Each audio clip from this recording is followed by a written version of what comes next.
Baiklah, Assalamualaikum warahmatullahi wabarakatuh. Memperkenalkan, nama saya Aditya Petrus Naji dengan NIM 2204395.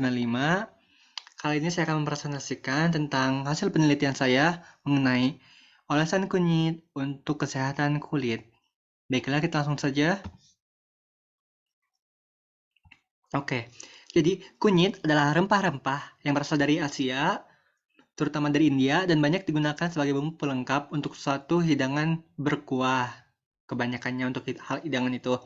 Dan pemanfaatan terbanyak dan terlama dari kunyit itu berasal dari India, ya betul.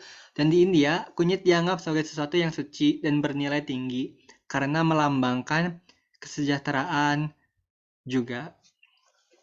Kesejahteraan, kesucian, dan kekayaan juga gitu. Nah, di India, kunyit banyak dipakai dalam kehidupan sehari-hari. Mulai dari makanan, minuman, pengobatan, bahkan dari upacara adat kelahiran hingga kematian pun tetap digunakan. Kunyit ini tuh. Nah, kunyit itu memiliki kandungan nutrisi, contohnya itu adalah karbohidrat, lemak, protein, serat, mineral, gula, air, dan vitamin. Lalu, kunyit juga mengandung beberapa senyawa fenolik seperti sesquiterpenoid dan curcuminoid. Nah, sesquiterpenoid ini memiliki kandungannya itu arturmeron, bisakumol, bisabolen, curculon, curcuminol, germakron, dan gingiberin. Sedangkan untuk curcuminoid yang ada di kunyit yaitu terdiri dari bis-dimethylcurcumin, dimethylcurcumin, dan kurkumin. Itu gitu. Lalu selanjutnya, nah hubungan atau manfaat dari olesan kunyit itu salah satunya adalah dapat mengobati atau mengatasi atau meringankan penyakit eksema dermatitis atau mungkin dikenal sebagai eksim ya gitu. Nah, eksim atau bahasa medisnya atopic dermatitis adalah penyakit kulit kronis yang terjadi karena inflamasi dan dapat menyebabkan gatal-gatal, ruam, dan radang. Nah, eksim tidak memiliki etiologi yang jelas dan diduga terjadi akibat faktor genetik, faktor lingkungan, dan faktor imunitas dari seseorang. Nah, penyakit ini biasanya menyerang anak-anak, namun tidak jarang juga penyakit ini menyerang remaja bahkan orang dewasa. Nah, hal ini tuh penyakit ini terjadi karena ketidakseimbangan yang dalam subset sel T yang merupakan poin utama dalam patogenesis penyakit eksim ini. Nah, lalu kunyit untuk kulit itu secara klinis krim ekstrak herbal kombinasi yang mengandung silonga yang dioleskan setiap hari dapat meredakan eritema, penebalan, dan gatal pada pasien yang terkena eksim. Selain itu, sebagai obat untuk penyakit eksim, kandungan kurkumin di dalam kunyit itu dapat membantu dalam menjaga kesehatan kulit wajah. Nah, jadi kurkumin ini selain dapat membantu untuk meredakan penyakit eksim, itu juga dapat digunakan untuk kesehatan kulit, contohnya kayak di kulit wajah, seperti itu. Lalu, kurkumin berpotensi besar di bidang kosmetik karena perannya sebagai antioksidan, antiinflamasi, dan agen pencerah kulit. Nah, kurkumin juga dapat memperlambat kolagenase, elastasase, dan hyaluronidase. Oke, lanjutannya. Selain sebagai obat untuk penyakit eksim, kandungan kurkumin di dalam kunyit pun dapat membantu dalam menjaga kesehatan kulit wajah.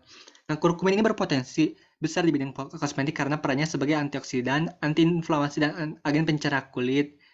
Ya, ini kurang lebih seperti yang saya jelaskan di slide sebelumnya. Nah, kandungan kurkumin itu diketahui memiliki kemampuan untuk memperbaiki performa dan kondisi kulit yang rusak karena sinar UV dari matahari, seperti perubahan pigmen, solar elastosis, actinic poikiloderma, solar lentiginous, dan actinic keratosis, yang bila dilakukan dalam kurun waktu yang cukup lama, misalnya seperti 6 bulan, kita tetap 6 bulan. Lalu hal ini pun dapat mencegah terjadinya apoptosis, sel yang mengandung kerusakan DNA di dalamnya.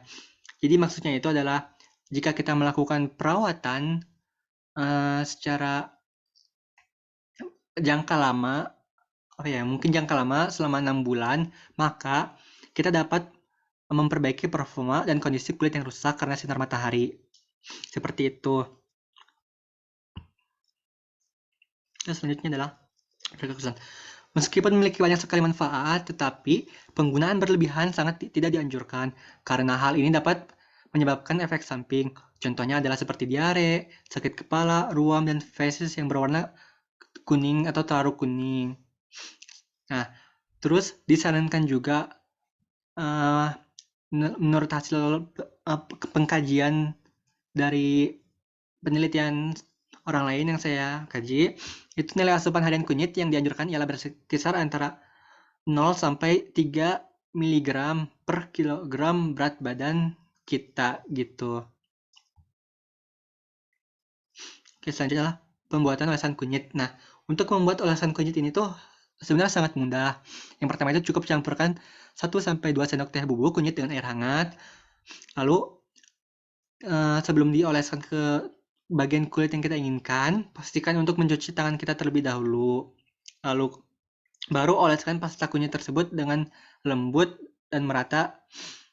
Bisa juga sambil dipijit-pijit di kulit kita gitu.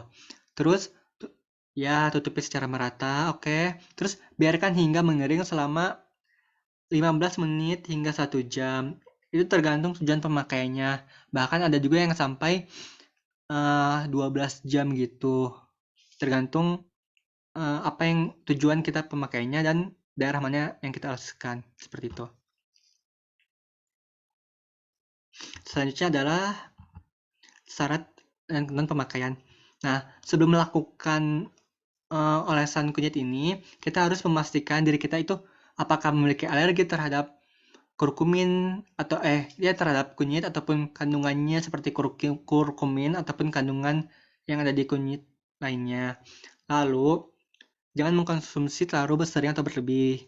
Istirahatkan tubuh atau kulit minimal seminggu 2 kali. Karena kalau terlalu sering, maka takutnya menimbulkan efek samping seperti yang tadi, misalkan diare, sakit kepala, terus kayak penyakit kuning gitu, terus malah si kulitnya menjadi menghitam, seperti itu juga bisa ya. Oke, jadi harus hati-hati dalam pemakaiannya. Ini rekomendasinya. Disarankan untuk melakukan pengetesan terlebih dahulu sebelum mulai melaksanakan pengobatan ini, karena meski dampaknya terlihat sepele dan tidak berbahaya, namun kita harus selalu mengingat tentang efek jangka panjangnya. Terus disarankan pula untuk mengetahui bahan-bahan apa saja yang memiliki pertentangan dengan kunyit. Hal ini tujuannya untuk mencegah kontraindikasi yang tidak kita inginkan gitu. Oke, baiklah, terima kasih telah mendengarkan. Jika ada yang ingin ditanyakan, boleh di kolom chat ya. Terima kasih. Cukup sekian dari saya. Wassalamualaikum warahmatullahi wabarakatuh.